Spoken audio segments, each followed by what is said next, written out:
Hi, I'm Ruth Wilkinson and I'm the Head of Policy and Public Affairs at the Institution of Occupational Safety and Health. Essentially, my role is about advocating and influencing for good occupational safety and health and worker wellbeing to lots of different actors.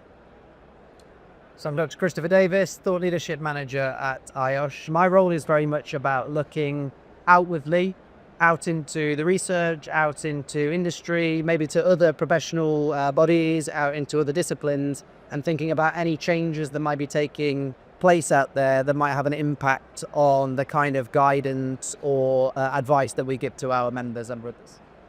So the principles of OSH, what IOSH has started to do is to go, actually, what does good occupational safety and health look like? And I mean, we've already got a firm idea of this and the foundation exists. So we already talk about principles through good health and safety practice anyway. But in 2022, when the International Labour Organisation recognised a safe and healthy working environment as a fundamental principle and right at work, a lot of the international bodies that we speak to were coming to IOSH and saying, what does good look like? So we could see that there was an opportunity for IOSH to articulate actually what does good look like, but from a perspective of how can we support the agenda globally from IOSH with the work that we do with governments, with the investor communities, with businesses, with health and safety professionals. So that was where the principles was born really. So back in 2022 we started to go, oh, how can IOSH support this agenda through the work that we do? So we've been on this journey for some time considering what that is and lots of consultations, and we've got to a point now where we have got a set of principles that are also articulated at the moment for different actors, for governments, for regulators, for businesses, for duty holders and for workers. And above that, there are these universal foundational principles. We are at this moment in time, as we've just come off the stage, there's a couple that we are still refining, but just to give you a flavour, they are available on the IOSH website, but there's prevention in there. So we always talk about being preventative. You know, let's prevent the harm before the harm occurs. Who's accountable? What are workers' rights? The commitment that we need. So that's just a flavour of some of the commitments without going into all of them, because this year IOSH will start to socialise those principles. So expect to see more. And then across the other 2 years of our strategy, Activate 2028, we will start to look at how they can be implemented and adapted and measured within different businesses. But at this stage, we're just going to start to talk about them, and we've started that dialogue today. And it was great to see so many people in the audience. Yeah, so as Ruth said, this started a good couple of years ago now. And what we started with was to think about those compass points that we might use as occupational safety and health professionals. So for those operating in the UK, just like many of the audience would have been today, they might look to the Health and Safety at Work Act, they might look to the European Directive, they might have experience with the ISO standards and so on and so forth. And what we tried to do to start with was distill those down and find what those common elements of those different instruments were. And that was what started us off with what was 2 lists of principles to begin with that were written on a whiteboard, and it started from there. But as Ruth said, there are huge amounts of different stakeholders in this space. And so it's been really important and actually really engaging and interesting to go through that process over the last couple of years and sort of take these principles on the road and put them to different stakeholders, be that unions, be that academics, be that business leaders, be that IOSH members themselves, and say, do these principles resonate with your experience of safety and health? And so we've gone from those 2 lists written on a whiteboard in the Grange at IOSH HQ to something now that, as Ruth has said, is 3 distinct sets of principles for different audiences, the regulators, governments, businesses, workers themselves, these guiding principles. And we also know that there are lots of different ways that they can be used as well. So it's been an evolution over the last couple of years. I think these principles are really important because, and I've just sort of said this on the stage a moment ago, for those who sat in the audience today, who do this already, maybe working in the UK, as I've said, working with Health and Safety at Work Act, working with certain codes of practice, working towards ISO standards. They may have a really keen idea of where they are going. So for that audience, I think that these principles are a way of playing back to them in a language of principle, what they do and what they achieve.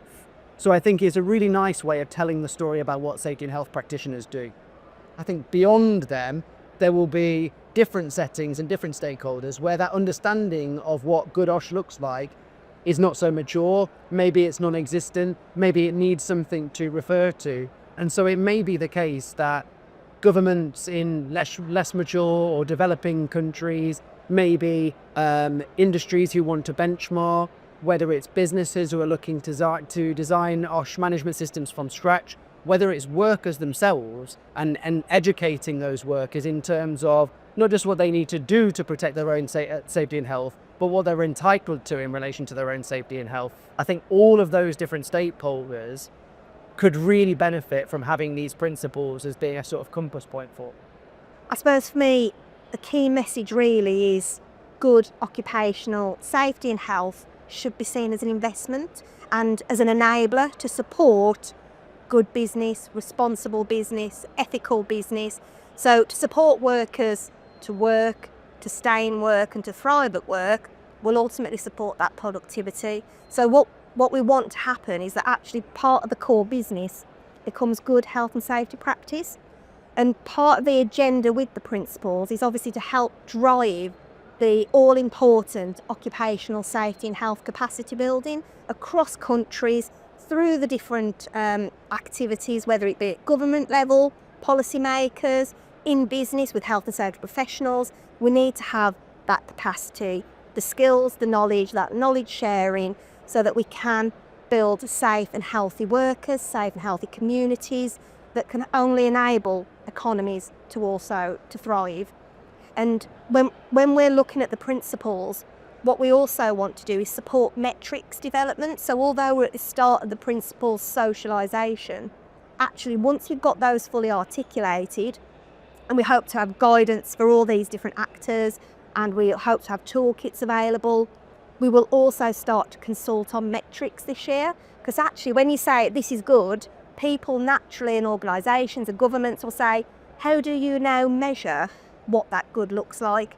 So that's another really important part of the journey. So what we'd also like to see is that once we've got those metrics, you can support businesses to measure, to report on health and safety within their sustainable reporting requirements, and just to really drive that health and safety performance, and just to support that agenda going forward.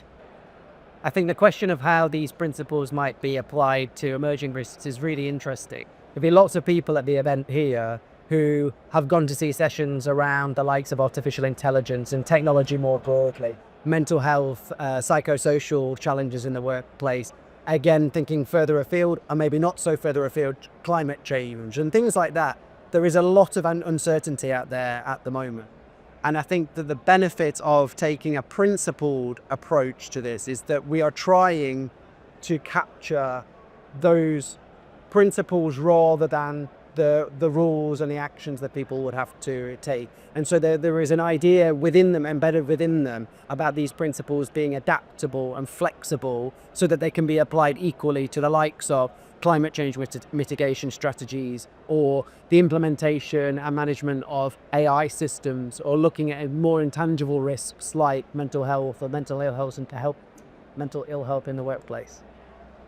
Yeah, so the session that we've done at the health and safety event today was really to first table the look and the feel of the principles, but to the health and safety community. Although we had done consultations with our IOSH members, there's some cohorts of that membership, we hadn't really taken them on the road beyond those consultation exercises. So what we wanted to do today was to say, what would you expect to see in the principles before we showed them? And it was really good to see actually that we had quite a few talk about safety culture. There was a reference to parity in health, a reference to equality, to prevention. So we had a whole spectrum of different words which actually we could relate back to the principles that we have, even if they're not written exactly in that way. So I suppose if I look at the parity in health, we do, across the principles, we talk about safety, health and wellbeing. So we're definitely bringing in that health agenda. The culture, we just have the conversation going, actually, is culture a principle, or is it an outcome of doing all the things that you need to do? Once you've done the principles, you then get an outcome of that good culture. So I think we've had a really good conversation. And somebody wrote, well, actually it come up quite large, so it might be that quite a few said this, said simplicity. But actually this is the key with the principles. They're foundational and they're universal. We need to get the right tone and language so that it's relevant wherever you are in the globe, so it's culturally relevant to all different communities and it can be applied. So we've had some great feedback, and we also then asked, as a health and safety professional, which of the ones that you can see on the screen of the principles, which ones can you influence the most? And of course prevention was at the top, but we did have rehabilitation at the bottom, which I suppose I did expect to see at the bottom, and it just helps us go, well actually from IOSH we need to do a little bit more guidance, toolkits, evidence-based narrative there of what is the role of the health and safety professional with supporting rehabilitation and return to work within that context.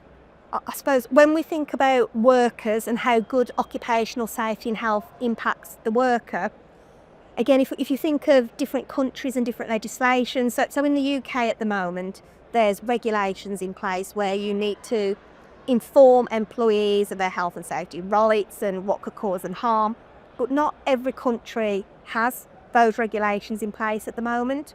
So even if the worker doesn't know the principles, the idea is through the principles themselves and their application and implementation is that governments will have the right legislation in place, which talks about informing workers of hazards, the risks, the controls that are in place to support them, and that will follow through to business. And then in the end, workers get the information they need, they get the education they need. So even if they're not fully adverse in the principles per se, they will get the education, the training, the information and instruction they need to support them at work. So from what could cause me harm, what do I do to protect myself?